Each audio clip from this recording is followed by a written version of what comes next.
Most seniors think that your life story starts when you're adults. But your grandchildren want to know where you came from. They want to know the early years. How were you as a child? Okay? These first 20 questions of 40 questions unlock your memories, the lessons, the stories that make you who you are. Hi, I'm Greg Colosi. I'm 69 years young. I've been an entrepreneur for almost 50 years. I reversed my diabetes. My A1C, if you know A1Cs, was the highest. It was at 10.1, and today it is 5.3. I am on no medications whatsoever, and I lost 65 pounds to boot. So, and I interview seniors every day that want to write their life story but don't know where to start. And after lots of interviews and a bunch of questions, I've narrowed it down to the most powerful ones for you. The questions that open people up and spark memories, your memories. Okay, section 1 is early childhood. Okay, we've got 6 questions. I'm going to read you these questions, and I'm going to put in the description down below all these questions. If you want to write them down, go ahead, and then you could maybe keep a little notes for yourself, okay?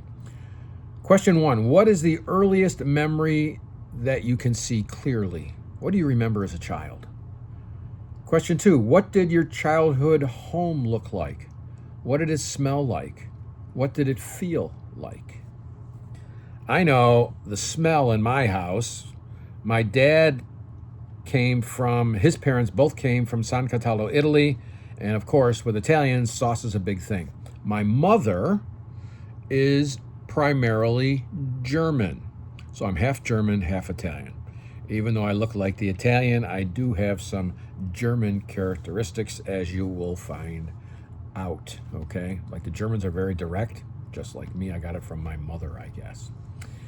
So our house smelled like, on Sunday mornings, you'd wake up and you could smell the pasta sauce, okay? We'd go grab a piece of bread and dip it in the sauce and give it a try. And whatever was left over, we served on Wednesdays, okay? My dad was a barber, and he was off on Sundays and Wednesdays, so those were the big meals, the 2 big meal days, okay? So that smell brings back memories to me. I have another smell memory. This wasn't an early childhood, though. This was first year of college. My buddy Billy Dangler, my best friend Billy Dangler, and I sealed driveways. And when I opened up the can for the first time and smelt that tar smell, okay, you've all smelt it. That reminds me of money, okay, and the fun we had and the ambition we had and the money we made as our first year of college going out and doing that. So smells can trigger things, okay? Who made you feel safest as a child and why? Okay, both my parents did. I was fortunate. What did you love doing for fun before screens existed, okay? I don't remember this, but when I was born in 1956, all they had is black and white TVs. There were no remotes, as you know, okay? And if you're if you're looking at this for one of your parents or your grandparents, and you don't remember that, they will remember that, okay? No remote control. You got to get up off the couch or off your chair and turn the channel, which there were only 3 channels, okay? What childhood tradition do you wish still existed today? Figure that out. And the last question, what life lesson did you learn before age 10 that stayed with you forever? Cleanliness is next to godliness. My job was to clean the bathrooms, 2 bathrooms, actually the first house, 1 bathroom, every day, no matter what. My other brothers, they cleaned the garage every day. Took everything out, swept it, hosed it, put everything back. Cleanliness. And all my brothers are clean like me and organized. I'm probably the least organized of all of them, but you look inside of my 2003 Lincoln Town Car that I drive. Oh, it's always clean, always organized, okay? And there are parts of my life that are disorganized, but for the most part, I'm very organized, okay? So that's why I'm like that, and I like clean bathrooms. Okay, section 2, family, parents, and upbringing. 6 more questions. What is your strongest memory of your mother's personality and values? Mine was always love, caring. Never heard a negative word. Always positive affirmations. What is your strongest memory of your father's personality and values? My dad was a straight shooter. Didn't mix or mince words, okay? He told you exactly how it is. And he was funny, okay? Sometimes not funny on purpose, okay? Let me tell you a quick story. Us 4 boys, there's 4 of us and we have one girl, and I'm the oldest. So we cleaned up his barber shop. He owned a barber shop. We cleaned it up. And most Sundays we did that. We'd go with him Sunday morning after church. And if it was, after church, and we would go, he'd buy us all breakfast after we cleaned the shop. And the diner was just a couple doors down from his barber shop. We walked in, and the waitress sits us, okay, and she says, gave us menus and said, what would you like to eat? Now, my father, this is funny, not really good with reading words and saying what the words say. He said to the waitress, I'll have a quickie. Now, we kids were young. We didn't know what that meant, but we knew quickie wasn't the same as the word quiche, okay? So he took the word quiche and called it a quickie. And he did things like that I talk about in my book all over the place, okay? He was hysterical without even knowing it, okay? And I'll tell you some more in some of the other videos. Okay.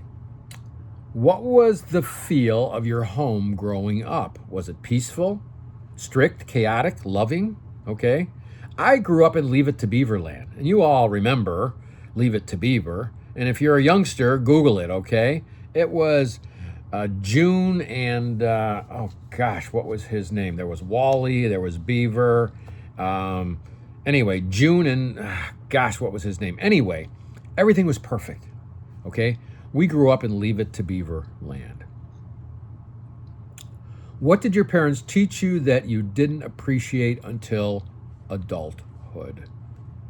Okay. Cleanliness is next to godliness. What family story has been passed down for generations? Okay. I'm sure you've got some stories. Let's keep it going. Okay, baby?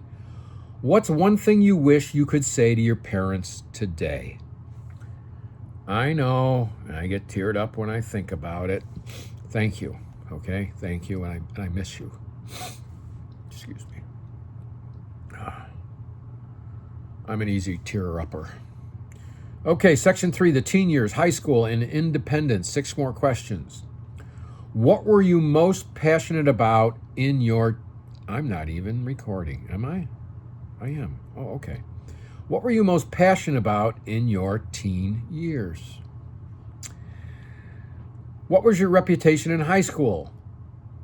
Who were you back then? Okay, I was a nerd.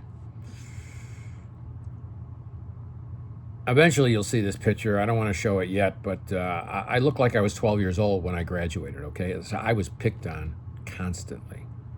Who taught you to drive, and how did that go? I learned on a stick shift, which probably you did, okay? What was your first job, and what did it teach you? Wasn't my first job, because I started out young, okay? I worked at the golf course. My father dropped me off there. I'm a golfer, okay? Dropped me off there before he went to the barber shop. I'd stay all day and play, and I got jobs on the golf course, like working in the back room, busboy upstairs, picking up rocks on the golf course with some new holes that they're developing or they were building, okay? And this job was at Wegmans. I was a bag boy. And if you're my age, you remember bag boys, okay? Now you take it all out yourself, okay? Or you carry it out, or whatever you do. You take it out in your cart and you put it in, and boom. Back then you put it in this, there was a thing that went around inside the store. You put it in and boom, it went, okay? So I was a bag boy. And after working there for maybe 6 months, I said, to my manager, I'd like a raise. And he'd say, why? And I said, you see Tom over there? I work harder than he does. He says, well, Tom's been here for 3 years. That's why he makes more money than you. So I found out it had nothing to do with my skills, okay? Not that I was the best bag boy in that Wegmans in Henrietta. It had nothing to do with it. It was the amount of time I was there. So I never wanted to have a full-time job that, depending upon the longer I've been there, the more that I make. I wanted to be directly associated with what I perform for this company and what I do for them. And my first job was in sales, okay? And now I'm an entrepreneur, okay? So that happened to me way back at age 16. Okay. What was the best and worst decision you made as a teenager? We're not going to get into that because I had a bunch of them. What do you wish your teenage self understood about life? Okay. Section 4, young adulthood and first big steps. 6 more questions. What was life like the year after high school? Okay. I went to a local community college and played on the golf team. It was pretty good. And I remember they smoked in this community college. You could smoke in class. Whew. Who was the first person who broke your heart, and what did you learn? What did your first place look like when you moved out? Okay, mine was in college with 4 other golfers. I got a golf scholarship to Gannon College in Erie, PA, and I lived with the golfers, okay? And we didn't care what it looked like. But because of my cleaning skills, the carpet I thought was like a light brown. I rented a machine and cleaned all the carpets, and it was off-white, not light brown, okay? What did your first place look like when you moved in? That's that question. What big dream did you have in your 20s, and what happened with it? I'm still doing it, baby. Starting companies. And what decision changed your entire course of your life? And when did you first truly feel like an adult? I can tell you, when my mother and my father passed away. I didn't really feel like an adult until then because I couldn't tap them for questions that I had. And it's only been about 20 years now since my dad has been gone.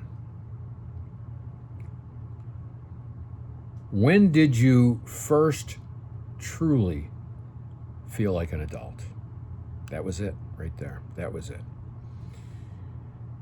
So I remember my own early story very clearly, but going through this process with others and myself, I start to remember things that I didn't before, okay?